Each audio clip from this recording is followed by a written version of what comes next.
नमस्कार दोस्तों, राधे राधे। आज दोपहरी क्लास में आप सभी को स्वागत है।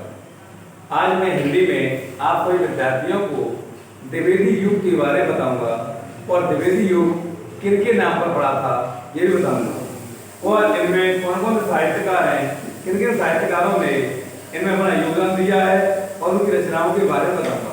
देखिए, द्विवेदी युग, आपको बता दूं द्विवेदी युग, ये द्विवेदी युग है, ये महावीर प्रसाद द्विवेदी के नाम पर पड़ा था। महावीर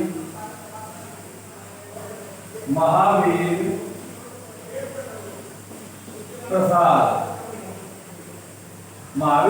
द्विवेदी, ये महावीर प्रसाद द्विवेदी के नाम पर यह द्विवेदी युग पड़ा था। अब द्विवेदी युग की जो समय सीमा है वो सन 1900 से लेकर के 1920 तक मानी गई है। द्विवेदी युग की जो समय सीमा है वो सन 1900 से लेकर के 1920 ईस्वी तक मानी गई है। अब देखिए, ये इतनी महत्वपूर्ण रचना है कि आपके टेट के एग्जाम पर, टीजीटी के एग्जाम पर इनमें से आपको एक या दो क्वेश्चन अवश्य मिलेगा। द्विवेदी युग के साहित्यकार पूछ सकता है, द्विवेदी युग की रचनाएं पूछ सकता है और किन किन लोगों ने द्विवेदी युग में काम किया ये पूछ सकता है। इसलिए इस वीडियो को बड़े ही अच्छी तरीके से देखो और देखने के बाद में इसे अपनी नोटबुक पर नोट अवश्य कर लेना, जिससे आप परीक्षा देते समय आप इन कवियों के साहित्यकार के बारे में विस्मृत ना हो। देखिए, आज अब द्विवेदी युग के बारे में बताऊंगा कि द्विवेदी युग में कौन कौन से साहित्यकार हुए हैं। तो सबसे पहले महावीर प्रसाद द्विवेदी जी। महावीर प्रसाद द्विवेदी जी थे, इन्होंने बहुत सी रचनाओं का काम किया था, जैसे काव्य मंजूषा, अबला विलाप और सुमन। और भी इनकी रचनाएं हैं जिन्होंने इन रचनाओं में काम किया है। देखिए, इसके बारे में अब मैं आपको बता दूं कि इसके बाद ये श्रीधर पाठक ने भारत गीत, बनाष्टक, कश्मीर सुषमा इनकी रचनाएं हैं जो आपके परीक्षा में ये इनसे प्रश्न बनता ही बनता है। इसलिए इन रचनाओं को ध्यान से देखें। और इसके बाद नाथूराम शंकर आए। अब देखिए, जहां पर भी आपको शंकर दिखाई दे जाए, शंकर यानी महादेव, और इनका नाम ही शंकर है, तो शंकर तो समझ लेना कि नाथूराम शंकर की रचना है। शंकर सरोज, शंकर सर्वस्व और अनुराग रत्न, इन्होंने इन रचनाओं में काम किया है, जो बहुत ही ये रचनाएं बहुत इनकी प्रकाशित हुई। इसके बाद राय देवी प्रसाद पूर्ण जी ने, इन्होंने राम रावण का विरोध, इन्होंने इस रचना में राम और रावण के युद्ध के बारे में, रावण के अन्याय के बारे में इन्होंने सब कुछ बताया है। तो चलिए, राम और रावण विरोध, जहां पर आपको राम और रावण विरोध दिखाई दे जाए तो रचना किसकी है?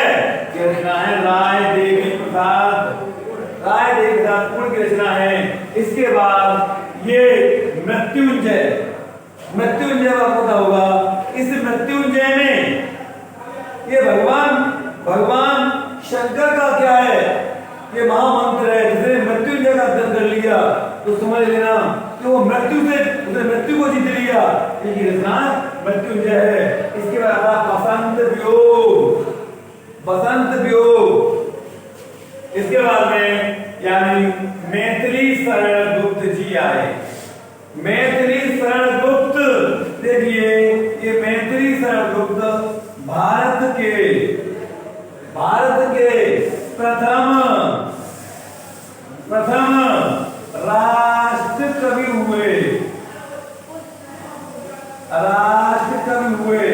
ये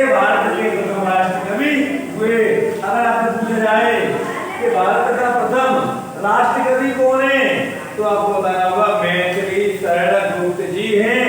अगर द्वितीय राष्ट्र कवि पूछे, द्वितीय राष्ट्र कवि आपको बताओगे रामधारी सिंह दिनकर, रामधारी सिंह दिनकर, दिनकर। देखिए ये भी राष्ट्र कवि हुए हैं, ये द्वितीय है। अगर द्वितीय राष्ट्र कवि के बारे में पूछे तो रामधारी सिंह दिनकर जी का नाम आता है, और प्रथम राष्ट्र कवि में मैथिली शरण गुप्त का नाम आता है। तो ये भारत के प्रथम राष्ट्र कवि हुए। इन्होंने बहुत सी रचनाओं में योगदान दिया, जैसे भारत भारती, जयद्रथ वध और रंग में भंग। देखिए रंग में भंग पर, इस रचना पर इनको पुरस्कार मिला था, पुरस्कार मिला था। देखिए इतनी महत्वपूर्ण रचनाएं कि इन रचनाओं में, ये आपकी परीक्षाओं में बहुत ही महत्वपूर्ण रचनाएं, इसलिए इन रचनाओं को आपको हमेशा याद रखना होगा। क्योंकि जब हम रचनाओं को देखते हैं को गलत टिक कर देते हैं, गलत लगा देते हैं, इसलिए एक एक साहित्यकार की रचनाओं को मैंने आपको लेके आया हूं और ढूंढ ढूंढ के लेके आया हूं, जिससे रचना को पढ़ करके आप अपना सही उत्तर चुन सकें। इसके बाद में आए थे राम नरेश त्रिपाठी, ये भी एक राष्ट्र कवि था, राम नरेश त्रिपाठी। इनके बारे में बता दूं कि राम नरेश त्रिपाठी कोयलीपुरा निवासी, सुनकर इनकी राष्ट्र जागनी, जागे भारतवासी। आपको पता होगा कि मैं ये इनका नाम कोयलीपुरा में हुआ था, इनका जन्म कोयलीपुरा में हुआ था। तो राम नरेश त्रिपाठी, राम नरेश त्रिपाठी कोयलीपुरा निवासी, सुनकर इनकी राष्ट्र रागनी, जागे भारतवासी। इन्होंने भारतवासियों के हृदय में देश प्रेम की भावना को जागृत किया था। ये कौन कवि है? राम नरेश त्रिपाठी। इनकी रचना है मिलन, पथिक, मानसी और स्वप्न। इसके बाद आए मुकुटधर पांडे, मुकुटधर पांडे। अगर इस रचना में आपको पूछा जाए कि मुकुटधर पांडे हैं तो पूजा फूल इनकी रचना है, कानन कुसुम इनकी रचना है। इसके बाद आए अयोध्या सिंह उपाध्याय हरिऔर, अयोध्या सिंह उपाध्याय हरिऔर, ये खड़ी बोली के प्रथम साहित्यकार माने जाते हैं। और जो प्रिय प्रवास लिखा हुआ है, प्रिय प्रवास, ये इनका क्या है? महाकाव्य। क्या है?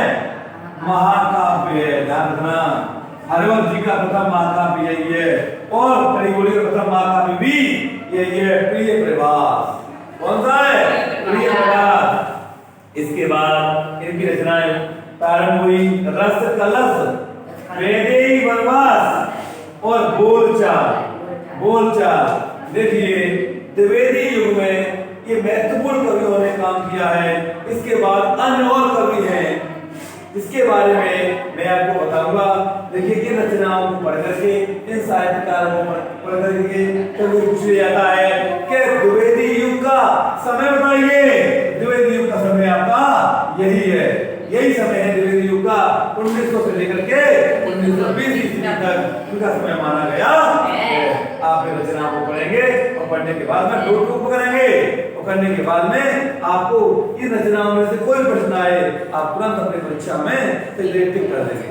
देखिए द्विवेदी युग के बारे में बताया मैंने, और बताने के बाद में अब मैंने आपको बताया इसके बारे में ऐसे बहुत सारे रचना लेके आऊंगा जो आपके एग्जाम के लिए बहुत ही महत्वपूर्ण है। अगर ये मेरा चैनल आपको पसंद आ रहा हो तो सब्सक्राइब कर देना, इसे लाइक करना, क्योंकि सब्सक्राइब करने से, लाइक करने से, शेयर करने से आप लोगों को जो क्या है कि सभी को ज्ञान मिलेगा। तो ज्ञान बांटने से बढ़ता है, घटता नहीं है।